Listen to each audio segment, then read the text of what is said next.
I am excited to walk you guys through the 2026 planner. There's been some changes since 2025, probably the biggest changes since the planner first started in 2024. So we only have 2 covers this year to try to make things a little simple. We have more simple. We have the coil and the book bound, and the only difference between the 2 of them is that the book bound is going to have tabs, while the coil bound has tabs, while the book bound does not already have tabs in place, but you'll have tabs with little markers on where to place the tabs. And the other difference is going to be the weekly layout. So here is the vertical weekly layout that only comes in the book bound. So the vertical goes up and down like this, while the coil, or I like to call it the notes layout, has a layout like this. So this is only going to be in the coil, and the vertical is only in the book bound. So I'm going to just show you the coil so I can flip it over a little easier for you. All right, the biggest changes are going to be the front pages. So this is pretty general, it has the US holidays and 2026 at a glance. I included a guide on how to use the planner if you wanted to go through that.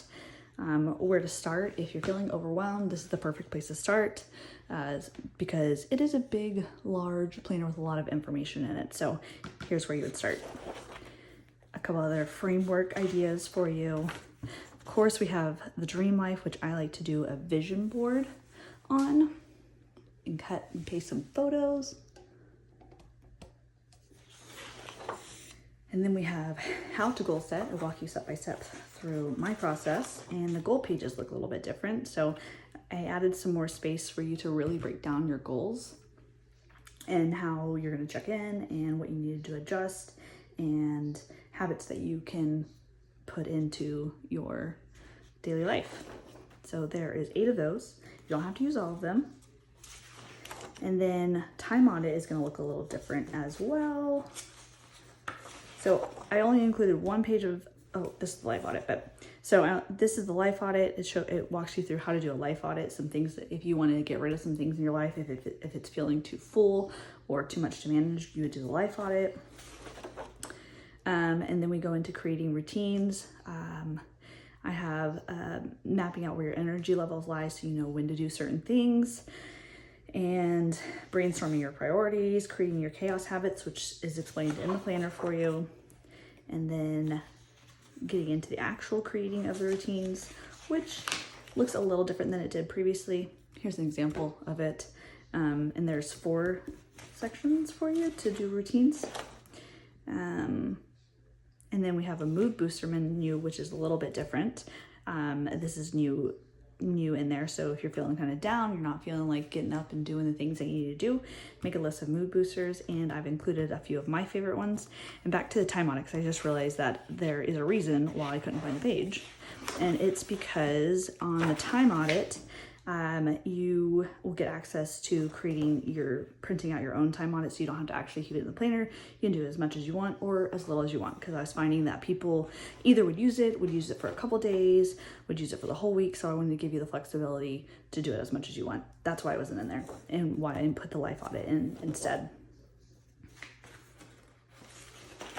And then time blocking, you can walk you through how to time block, and then here for creating what is in each block. There's a lot of detail on every page, so if you're feeling confused, it's kind of like a guidebook here. And here is an example of one of my time audits. No color, but if you really want to color it in, you can highlight it just for funsies. And here is a time block example schedule for you to kind of mess around, and then there is actually going to be time audits throughout the year for you, so you can kind of change it as you go. Life admin things, what you need to do in the spring, summer, fall, and winter. So summer would be get bug spray and sunscreen, just little things that you do every single year, but sometimes you may forget. And then we have a cleaning routine. So we have daily, weekly, monthly, quarterly, and yearly, and I walk you through how you can use it. So you can jot down the things that you do daily, things you do weekly, things you do monthly, quarterly, and yearly. And then here's where you can create your actual cleaning routine. So everything you do on Monday, everything you do on Tuesdays, that would usually be the daily or Maybe you wanted to write monthly, goes on Wednesday. You do your monthly task on Wednesday, something like that. And of course, I am going to have I'm going to have an updated version of the planner course, the mini planner course, where I walk you through very specifically how I would use it. Here's another example for go-to meals. We kind of have meals that we pull from every week, and it makes it a lot easier, especially when you're going grocery shopping. So you have your go-to meals here and your go-to grocery list. So that way you never have to sit down and think, what are we having for dinner this week? It's kind of easy. Just pull some things with your grocery list. And here's your yearly checkpoint. Map out your year at a glance. Things like birthdays, priorities. If you know you're going to have a really full month, like November, Christmas shopping, vacations. That way you can see your entire year just in a quick overview. And again, it has instructions on how I would use the page or how I would think best to use it. And here's another yearly checkpoint. These are your resets. So everything you do every single week, everything you do every single month to reset the month, and everything you would do quarterly to reset the month. I gave you a couple of examples you can use, or you can ignore and write your own. Parking lot. I don't know if you're like me, but if you find that you get a lot of ideas and sometimes there's something you just can't do right now, or your plate's too full, you can park them in the parking lot and come back to them if you have a little more space in your life. And here is your first checkpoint. You have a quarterly checkpoint for quarter one, and you can reflect on the past quarter, do a gratitude report, things that you're thankful for. This is where you break down your goals a little bit more in depth. So you go back to your goal pages, see what you got going on, and kind of break down your goals from there. If you have some momentum boosters, how you're stewarding your time, things that you want to change your routine, habits this quarter, and your quarterly bucket list, just things that you want to do either for fun or growth or joy or just balance. And then here's your quarter one time blocking page. So, if it changes per each season, you can go here and you can write, if you have sports in the fall on certain days and times, that way it can change with your seasons, and notes just for jotting things down. And then here's your checkpoint for January. It looks really similar to your checkpoint for the quarter. You can either do it at the end of January, you can do some of it at the beginning, some at the end. Same with your checkpoint, wherever you feel like it's best for you. So you can reflect on the month of January, or you can reflect on the previous month. Write down your priorities for the month, your action steps, self-care, daily habits. And then I like this page because we always have lists of things that we want to do. So events that you have going on this month, things that you need to buy for the house, areas to declutter, monthly cleaning tasks, things that take 10 minutes or less, but you kind of put off admin tasks for your life, or if you're running a business, for your business. And I left 2 empty spaces for you to make your own decisions. You can use these if you want to, or you can change them. I also like to put coupons, like things I have like coupons going on that might be expiring in the near future. So that's a perfect place to put those too. And then notes and brainstorms, it could be your to-do list that you just use here, jot down, or just other brainstorming ideas, however you want to use it. Of course, you have your monthly page. I included a habit tracker here. So you have 3 habits that you can track. And I just kept it really basic. So obviously, January starts on a Thursday. So you would start here on your habit tracker. I just now realized that this Monday and that day don't match up, but that's okay. And of course, I still have the lines on the page, which I love because I like to write straight. And I get real crooked if there's no lines on it. And again, here's the weekly layout. You have your to-do list here. So if you want to pull from your main to-do list, or if you want to write a new one every week, whatever. And I kind of divide it into 2 lists. You can either write straight across if you want to, just kind of ignore this space right here, or you can have 2 separate little mini lists going for you. And I also changed the layout of the days. So I start Monday here, and I used to start Monday here, but I switched it. So you go Monday, Tuesday, Wednesday, Thursday, Friday, Saturday, Sunday. And I think Saturday and Sunday was separated in the last one, or I can't remember if we had it like this in the previous year, but it's separated out for you. So those are all the same. And then you'll see another checkpoint. I think it's before April. Yeah, that's monthly checkpoint. So you'll have your quarterly checkpoint for April. Here's just kind of an example of how I might use my checkpoint. And then let's get back to another fun section in the planner. This is where all the business things live. Oh, and also In your planners, it's going to be gold foil here instead of black, which will just be a nice little touch for you. So very similar to the life part of the planner, you have the business, like how you would use this in conjunction with the rest of the planner. And you can kind of jot down how you're going to do that. So if you need to keep track of it, you can. Then you have your quarterly checklist, very similar to your, yearly checklist or your monthly checklist. In your life, you'll have one for your business. So, doing taxes or reviewing the end of the year here, do a CEO reflection, send client gifts. If you do that, clean out Google Drive, things like that. You can use my list or you can write your own. And then here we have repeating tasks, things you do in your business every day, every week, every month, every quarter, and every year. Very similar, just that way you can separate the two from personal and business. And here we have theme days. So I've in the past, I've had a lot of luck with using theme days in my business. So for example, Mondays, I might focus on my home, or I might focus on planning for the week or mapping out the week. Tuesdays might be tiny tasks, or visibility and marketing. I gave you some examples of how you could possibly use theme days. Maybe you only do business work on Tuesday, Wednesday, Thursday. So Monday would be home life, Tuesday would be marketing, Wednesday would be content creation, stuff like that. So you can kind of plan out how you'd like that to be.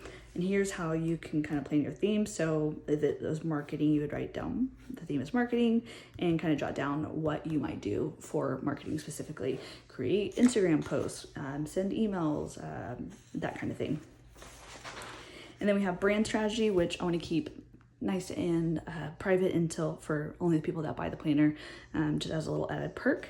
And then of course I still have the SEO and website essentials.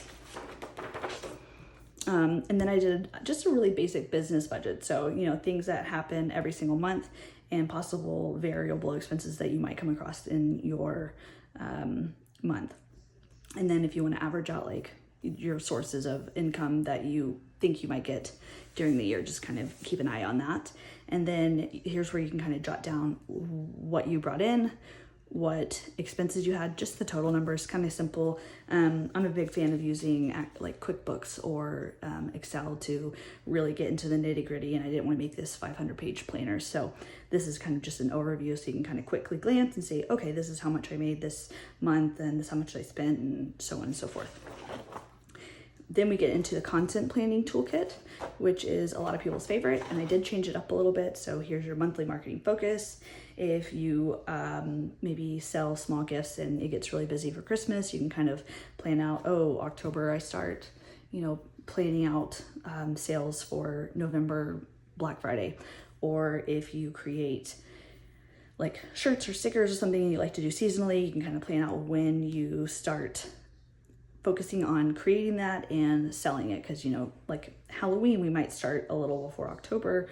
Maybe we start in August or September to kind of get people excited about buying your Halloween stuff. And then here's a content repurposing guide. Again, I'm going to keep this kind of private for the people who buy the planner. And then of course I always have content prompts, just kind of get you going. And here is content topic brainstorm, like you put testimonials or before and after, or my process, just kind of like jot out things that might work as main content ideas for you. And then you can put pillars here for you. Pick your pillars, kind of walks you through it, brainstorm ideas, what goes into pillar one. Maybe it's education, educating your followers. Two might be behind the scenes kind of thing. So it's up to you to see how you want to do it. And then here's long form topic planning. You have your month that you want to post it, the topic, idea, keyword, category. And then I have a second page here. So you have 1 page, 2 page, rather than how it used to be all the way across. Then here you get into your actual content plans. I wanted to make it like a monthly view. So you can write down your goals, your trends, and your events coming up for the month, maybe your capacity for the month, and your posting schedule. Maybe you post Instagram Monday, Wednesday, Friday kind of thing here. So Instagram would be Monday, Wednesday, Friday. Emails would be, you send them on Mondays kind of thing. And here's your key here. So you can write emails and it's highlighted in blue. Instagram highlighted in pink, and then you kind of jot down what you're posting each day. And again, I left it kind of blank for you so you can kind of fill the numbers in there. You have a page for each of the months there, and that is pretty much it. And then you have a couple of just dot grids for however you want to use them at the end. So this is the 2026 planner, and I am really excited for you guys to get your hands on them. And just to talk about the covers, because I didn't talk about that very much. The coil has changed as well. This one, that way when you go to the back, it makes it a little easier. Before with the wire coils, it made it to where it kind of got stuck a little bit, but now it's a lot easier to flip and turn.